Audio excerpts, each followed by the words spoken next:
गया तो सबको बड़ा दुख हुआ।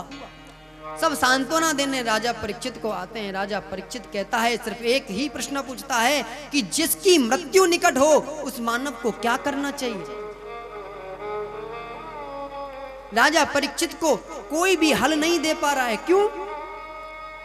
क्योंकि राजा परीक्षित ऐसा रोगी है जिसका रोग बड़ा विचित्र है, और राजा परीक्षित को ऐसा वैद्य चाहिए जो उसके रोग को ठीक कर सके।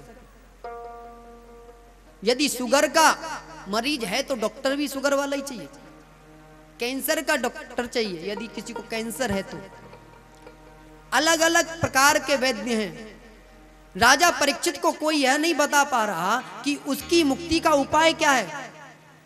जब नारद मुनि को यह बात मालूम पड़ी कि इतने धर्मात्मा राजा को श्राप मिल गया, नारद मुनि ने सोचा कि अरे इसके कुल में, इसके वंश में तो स्वयं भगवान ने आकर के इसकी रक्षा करी है, स्वयं भगवान ने इसको दर्शन दिया है।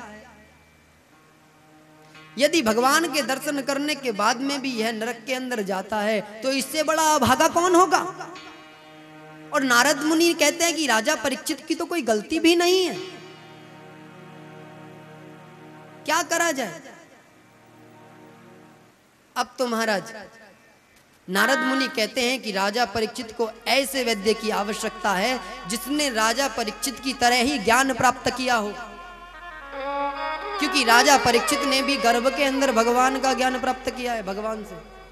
उधर सुखदेव महामुनि ने भी गर्भ के अंदर ही ज्ञान प्राप्त किया है, मंदिर बना करके। राजा परीक्षित को कोई ज्ञान क्यों नहीं दे पा रहा? क्योंकि किसी ने भी गर्भ के अंदर भगवान का दर्शन नहीं किया, भगवान से ज्ञान का प्राप्त नहीं किया। अब ऐसा वैद्य चाहिए राजा परीक्षित को जिसको स्वयं भगवान ने ज्ञान दिया हो, क्योंकि सुखदेव महामुनि को भी स्वयं भगवान ने ज्ञान दिया और राजा परीक्षित को भी भगवान ने ज्ञान दिया। नारद मुनि ने सुखदेव महामुनि को ढूंढना प्रारंभ किया, और प्रारंभ करते करते वह महामुनि वैराग गया, एकदम गंगा तट पर लोट लगा रहा है। नारद मुनि ने बताया, बोले महाराज आपको कुछ पता है कि संसार में क्या चल रहा है? बोले मुझे करना भी क्या है, चल रहा होगा। बोले आपको पता है एक बड़ा धर्मात्मा राजा है, उसको बड़ा श्राप मिल गया है, और यदि आप उसकी मुक्ति का उपाय ढूंढ सकते हैं क्या? बोले मुझे क्या करना उसकी मुक्ति का उपाय ढूंढ करके, किसी सन्यासी के लिए अपराध किया होगा, भगवान ने दंड दिया है, दंड भुगते। बोले महाराज अगर गलती से अपराध हो जाए तो उसकी सजा नहीं मिलनी चाहिए। बोले राजा परीक्षित ने कुछ नहीं किया, राजा परीक्षित को गलती से श्राप मिल गया।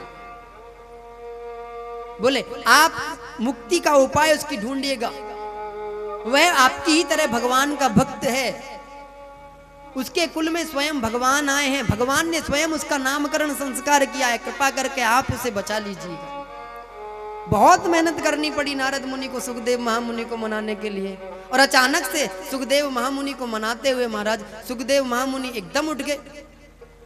नारद मुनि पूछते हैं क्या क्या कर रहे हो, कहां जा रहे हो महाराज?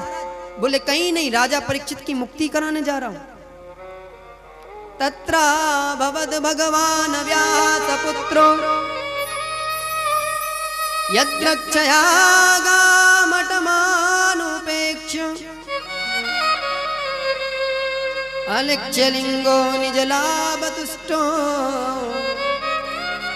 व्रतश्च बालैरवधूतभेषः। अब तो महाराज सुखदेव महामुनि पहुंचे, अनेकों साधु संत राजा परीक्षित की मुक्ति के लिए वहां पर बैठे हैं, और जैसे ही मालूम पड़ा कि सुखदेव नाम का वैराग्य मूर्ति राजा परीक्षित की मुक्ति कराने के लिए आ रहा है, राजा परीक्षित का जो प्रश्न है उसको हल करने के लिए आया है, एकदम से वेद व्यास जी स्वयं उठ करके बोले कि राजा परीक्षित तेरी मुक्ति अब निश्चित है, तू चिंता मत कर, तुझे अपने प्रश्न का हल जरूर मिलेगा। और आते ही सुखदेव महामुनि ने भरी सभा में राजा परीक्षित के सिर पर हाथ रखा। भागवत स्वयं कहती है कि राजा परीक्षित को जो श्राप था, उस वक्त का जो श्राप था, जिसका भय था, उस भय से राजा परीक्षित की मुक्ति तो उसी वक्त हो गई थी।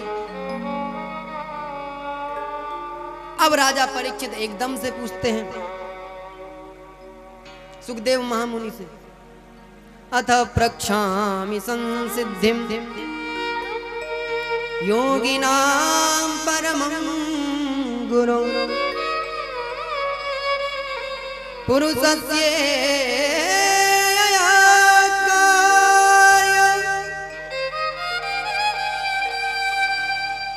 म्रियमाणस्य सर्वथा।